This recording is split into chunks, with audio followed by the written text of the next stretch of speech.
How do you send a message from your web server to one user or lots of users?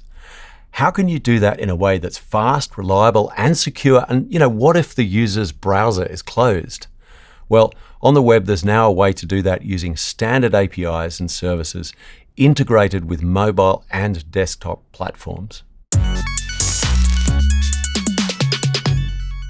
So, let's see how to send push messages from your server and handle incoming messages on your client web app.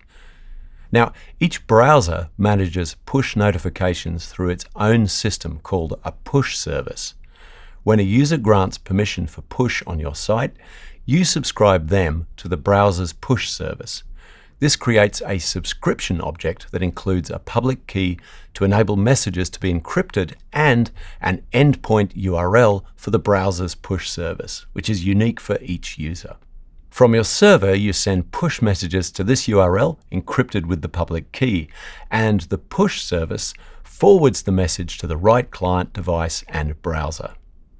The service worker will be woken up to handle incoming push messages when a push event is fired, and this allows your app to react to push messages, for example, by displaying a push notification using serviceworkerregistration.showNotification. Now, the great thing is your app doesn't need to listen to or poll for messages, and the browser doesn't even need to be open. All the work is done under the hood as efficiently as possible by the browser and the operating system. This is great for saving battery and CPU usage. So let's go through that step by step. In the app's main JavaScript, call pushmanager.subscribe on the service worker registration object. Get the subscription object and convert it to JSON. Get the endpoint URL and public key and save this to your server, for example, by using a fetch request. Send the message payload from your server to the endpoint URL encrypted with the public key. When the operating system of the user's device receives a push message, it passes that on to the browser, which fires a push event in the service worker, which you can handle in a handler function. In a push event handler, you can get the data from the message to display a notification. The Push API allows a user to subscribe to messages sent from your app server via the push service used by the browser. Subscribing is done in the JavaScript for the page. Responding to push events, for example by displaying a notification, is done in the service worker. Just to repeat, subscribing to the push service and getting the subscription object happen in the JavaScript for the page. First, we check if the user is already subscribed and update the page UI accordingly. If the user isn't already subscribed, prompt them to subscribe.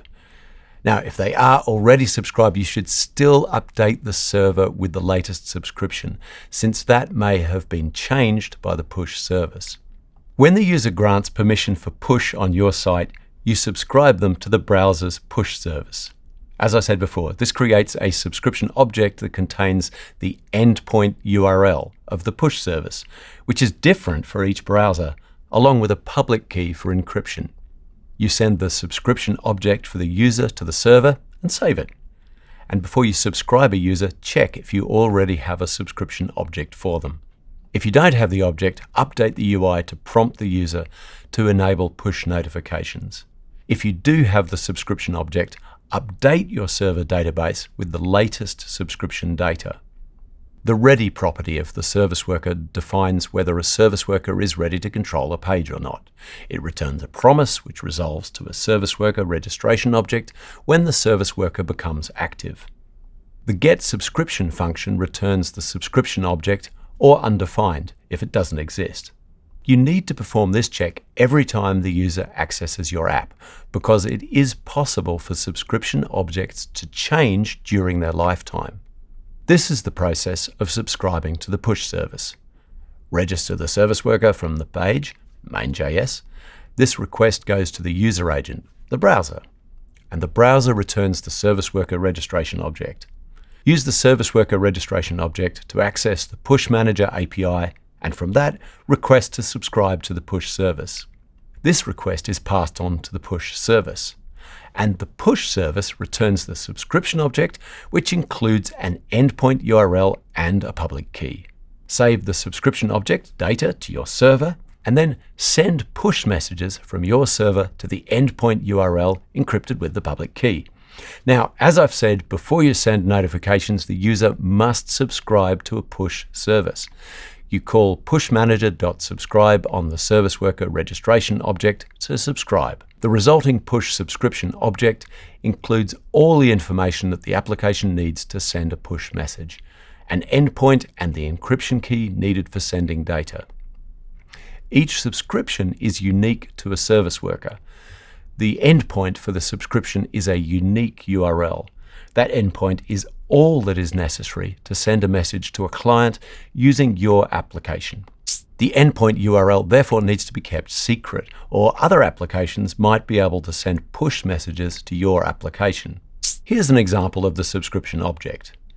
This is the object returned from the push service when you call reg.pushmanager.subscribe. The subscription object has two parts. The first part is an endpoint URL, the address on the push service to send messages. This includes an ID that enables the push service to send a message to the correct client and service worker. The second part of the subscription object is the keys property. Now, for the geeks out there, the P2560H key is an elliptic curve Diffie-Hellman, ECDH, public key for message encryption. If you haven't heard of this before, do check it out. This is, a really, really clever piece of engineering. Anyway, the auth key is an authentication secret that an application server uses to authenticate messages. These keys are used by your application server to encrypt and authenticate messages for the push subscription, so users and websites can trust each other's identity. Let's see how the process of sending a message is done. The server generates a message, encrypts it with the public key, and sends it to the endpoint URL from the subscription object. The URL contains the address of the push service along with a subscription ID, which allows the push service to identify the client to receive the message. The message is received by the push service, which routes it to the right client. So let's go through this one more time. A back-end service on your server sends a message to a push service using the endpoint URL from the subscription object you got using JavaScript on the client.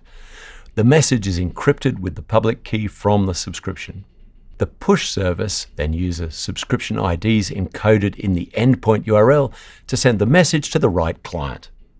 The push event is picked up by the service worker, and the service worker gets the data from the message and displays a notification. In this example, we're using Google's Web Push library to send a push message from a Node.js server. Chrome requires that we set the API key from our project on Firebase. Now, not seen in this code, we get the subscription object from the database and set it to equal a variable called push subscription. The TTL value in the options object is actually pretty clever. This specifies the time in seconds that the push service should keep trying to deliver the message. Now, this is really important to set correctly. Some messages have a short life. Some may be valid for several hours or more. We pass in the subscription object payload and options object to send notification. So that's the whole process. Send messages from your server to your users using web standard APIs. Thanks for listening. In the next episode, you'll find out how to make sure this whole process is secure.